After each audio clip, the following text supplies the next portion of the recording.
નમસ્કાર વિદ્યાર્થી મિત્રો, આજે આપણે જોઈશું ધોરણ 6 વિષય સામાજિક વિજ્ઞાનમાં જે નવી સ્વાધ્યાયન પોથી આવી છે તેનો પાઠ 3 પ્રાચીન નગરો અને ગ્રંથોનું સંપૂર્ણ અને સચોટ સોલ્યુશન। તો ચાલો શરૂ કરીએ।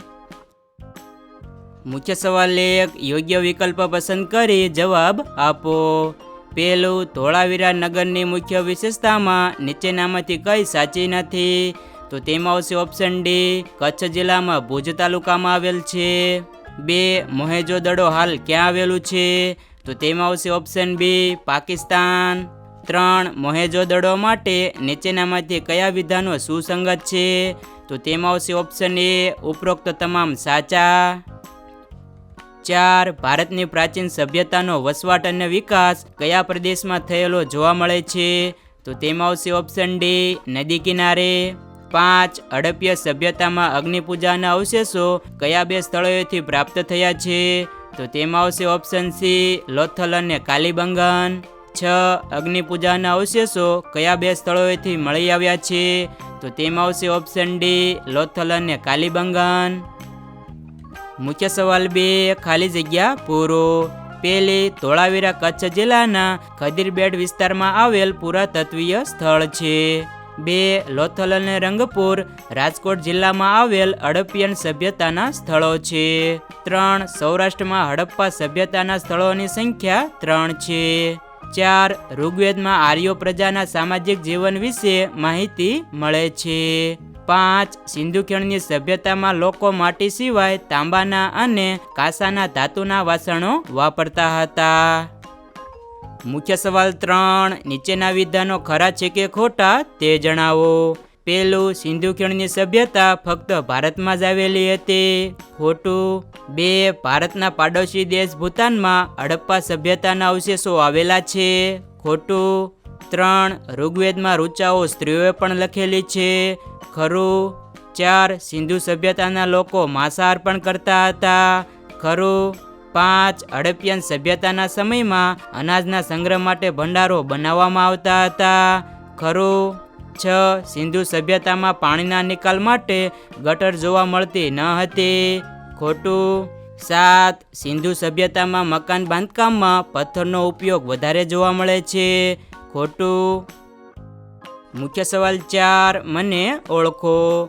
પહેલું, મારું એક કાર્ય ગવેષણા પણ હતું, તો તેમાં આવશે રાજા। 2, મારા 10 મંડળોમાં 1028 પ્રાર્થનાઓ છે જેને સૂક્તક કહે છે, તો તેમાં આવશે ઋગ્વેદ। 3, હું ભરૂચ જિલ્લામાં કીમ નદીના કિનારે આવેલું હડપ્પીય સભ્યતાનું નગર છું, તો તેમાં આવશે ભાગા તળાવ। 4, વખાર અને મણકા બનાવવાની ફેક્ટરી મારે ત્યાં મળી આવેલી હતી, તો તેમાં આવશે લોથલ। 5, મારે ત્યાંથી ખેતર ખેડેલા અવશેષો મળી આવ્યા છે, તો તેમાં આવશે કાલીબંગન નગર। 6, હું જાહેર સ્નાનાગાર ધરાવતું હડપ્પા સંસ્કૃતિનું પ્રાચીન શહેર છું, તો તેમાં આવશે મોહેજો-દડો। મુખ્ય સવાલ 5, જોડકા જોડો। પહેલું, રંગપુર, તો તેની સામે આવશે બી, અમદાવાદ। 2, દેસળપર, તો તેની સામે આવશે એફ, કચ્છ। 3, રોજડી, તો તેની સામે આવશે ડી, રાજકોટ। 4, આમરા, તો તેની સામે આવશે ઈ, જામનગર। 5, ભાગા તળાવ, તો તેની સામે આવશે એ, ભરૂચ। મુખ્ય સવાલ 6, નીચે આપેલા વિધાનોમાંથી ખોટો શબ્દ છે કે વિધાન ફરીથી લખો। પહેલું, હડપ્પીય સભ્યતાને આપણે સિંધુ ખીણ સભ્યતા તરીકે પણ ઓળખીએ છીએ, તો રાવી ખીણ ઉપર ચેકો। 2, હડપ્પા સભ્યતાના રસ્તાઓ એકબીજાને કાટખૂણે કાપતા હતા, તો સમાંતર ઉપર ચેકો। 3, રાવી નદીના કિનારે 12 જેટલા અન્ન ભંડારો મળી આવેલા હતા, તો 21 ઉપર ચેકો। 4, હડપ્પા સભ્યતાની કૃષિ ક્રાંતિનું મુખ્ય મથક કાલીબંગન હતું, તો મહેરગઢ ઉપર ચેકો। 5, સવારની દેવી ઉષા તરીકે ઓળખાય છે, તો અદિતિ ઉપર ચેકો। મુખ્ય સવાલ 7, નીચેના પારિભાષિક શબ્દોની સમજ આપો। પહેલું, સભ્યતા, માનવી પોતાની બુદ્ધિશક્તિ, આવડત અને કલા કૌશલ્યથી જીવનની એક વિશિષ્ટ અવસ્થાનું સર્જન કરે તે સભ્યતા। 2. સંસ્કૃતિ મનુષ્યની રહેણી કરણીની સાથે સંકળાયેલી છે, અર્થાત તે જીવન જીવવાની એક રીત છે. 3. સિંધુ ખીણ. હડપ્પીય સભ્યતાને આપણે સિંધુ ખીણ સભ્યતા તરીકે પણ ઓળખીએ છીએ. ઈસવીસન 1921માં હડપ્પામાંથી સિંધુ ખીણ સભ્યતાના સૌપ્રથમ અવશેષો મળી આવ્યા હતા. મુખ્ય સવાલ 8. નીચેના પ્રશ્નોના જવાબ 1-2 વાક્યોમાં લખો. પહેલો પ્રશ્ન, વિશ્વમાં પ્રાચીન સભ્યતા કયા કયા દેશોમાં જોવા મળે છે?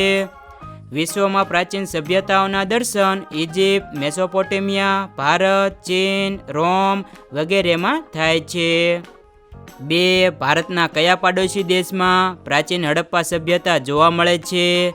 ભારતના પાડોશી દેશ પાકિસ્તાનમાં પ્રાચીન હડપ્પા સભ્યતા જોવા મળે છે. 3. ધોળાવીરા નગરની મુખ્ય વિશેષતાઓ કઈ કઈ છે? ધોળાવીરા નગરની મુખ્ય વિશેષતા વરસાદના પાણીના સંગ્રહની વ્યવસ્થા અને સ્ટેડિયમ છે. 4. ગુજરાતના કયા કયા જિલ્લામાં હડપ્પા સભ્યતાના નગરો જોવા મળે છે? ગુજરાતના અમદાવાદ, રાજકોટ, કચ્છ, જામનગર, ભરૂચ વગેરે જિલ્લામાં હડપ્પા સભ્યતાના નગરો જોવા મળે છે.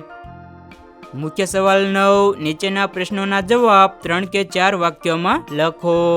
પહેલો પ્રશ્ન, ઋગ્વેદમાં કયા કયા દેવી દેવતા અને પ્રાણીઓનો ઉલ્લેખ જોવા મળે છે? ઋગ્વેદમાં ઇન્દ્ર, વરુણ, અગ્નિ, સૂર્ય વગેરે દેવી દેવતાઓ અને પ્રાણીઓમાં ગાય, ઘોડા અને બળદનો ઉલ્લેખ જોવા મળે છે. 2. ઋગ્વેદકાલીન સમયમાં સ્ત્રીઓના દરજ્જા વિશે જણાવો. સ્ત્રીઓનું સમાજમાં ઉચ્ચ સ્થાન તથા સ્ત્રી સ્વતંત્ર હતું અને સ્ત્રીઓને સૌ ધર્મચારિણી ગણવામાં આવતી. યજ્ઞમાં તેમની હાજરી આવશ્યક ગણાતી. તે પણ અભ્યાસ કરી શકતી. તેમાં અપાલા, લોપામુદ્રા, ઘોષા જેવી વિદુષી સ્ત્રીઓએ ઋગ્વેદની ઋચાઓ પણ રચી છે. કન્યા પુખ્ત ઉંમરની થાય ત્યારે જ લગ્ન થતા. 3. હડપ્પા સભ્યતા વખતે સ્ત્રી અને પુરુષો કેવા કેવા આભૂષણો પહેરતા હતા? હડપ્પા સભ્યતા વખતે સ્ત્રી અને પુરુષો કંઠહાર એટલે કે ગળાનો હાર, હાથમાં વીંટી, કાંડામાં કડા પહેરતા. સ્ત્રીઓ બંગડીઓ, કાનમાં કુંડળ, કંદોરો, ઝાંઝર વગેરે આભૂષણો પહેરતી. 4. હડપ્પા સભ્યતાની નગર રચના કેવી હતી? આયોજનબદ્ધ નગર રચના હડપ્પીય સભ્યતાની સૌથી મોટી લાક્ષણિકતા હતી. હડપ્પા સભ્યતાની નગરોની રચના એક સમાન થયેલી હતી. તમામ સ્થળોએ પશ્ચિમ તરફ કિલ્લો અને પૂર્વ તરફ સામાન્ય પ્રજાની વસાહત હતી. બંનેને જુદો પડતો રાજમાર્ગ વચ્ચે આવેલો હતો. 5. ધોળાવીરાની નગર રચના અન્ય નગરો કરતાં કઈ રીતે અલગ હતી? વરસાદના પાણીના સંગ્રહની વ્યવસ્થા અને સ્ટેડિયમને કારણે ધોળાવીરાની નગર રચના અન્ય કરતાં અલગ હતી.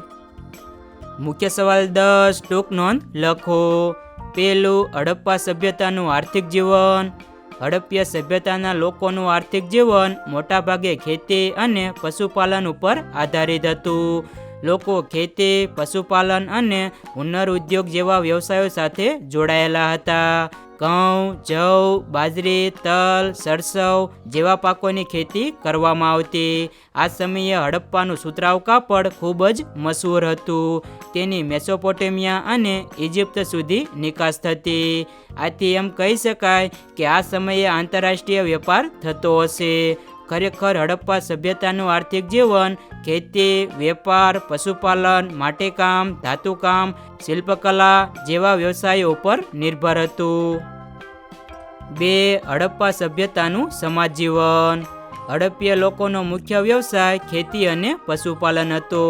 તેઓ ઘઉં, જવ, બાજરી, ખજૂર, દૂધ તથા માછલીનો ખોરાકમાં ઉપયોગ કરતા. તેમના પોશાકમાં ધોતી જેવું કપડું અને ઉપવસ્ત્ર હોય, જે તેઓ સુતરાઉ કે ઊની કાપડમાંથી બનાવતા. પુરુષ અને સ્ત્રીઓ બંને આભૂષણો પહેરતા, જેમ કે હાર, વીંટી, કડા, કુંડળ, ઝાંઝર વગેરે. તેઓ માટી, તાંબા, કાંસા જેવા ધાતુમાંથી વાસણો બનાવતા. બાળકો માટે ઘૂઘરા, પંખીની સિસોટી, વાનરના રમકડા વગેરે સર્જનાત્મક રમકડા બનાવતા. 3. ઋગ્વેદકાલીન સમાજ જીવન. ઋગ્વેદમાંથી મળેલી માહિતી મુજબ એ સમયે સમાજનું એકમ કુટુંબ હતું. સમાજ પિતૃપ્રધાન અને સંયુક્ત કુટુંબ વ્યવસ્થા હતી. સમાજમાં જ્ઞાતિ કે વર્ણના ભેદભાવ ન હતા. સમાજમાં સૌ સમાન હતા. ઊંચ નીચના ભેદભાવ ન હતા. સમાજમાં સ્ત્રીઓનું સ્થાન ખૂબ જ ઊંચું હતું. સ્ત્રીઓને સહધર્મચારિણી ગણવામાં આવતી.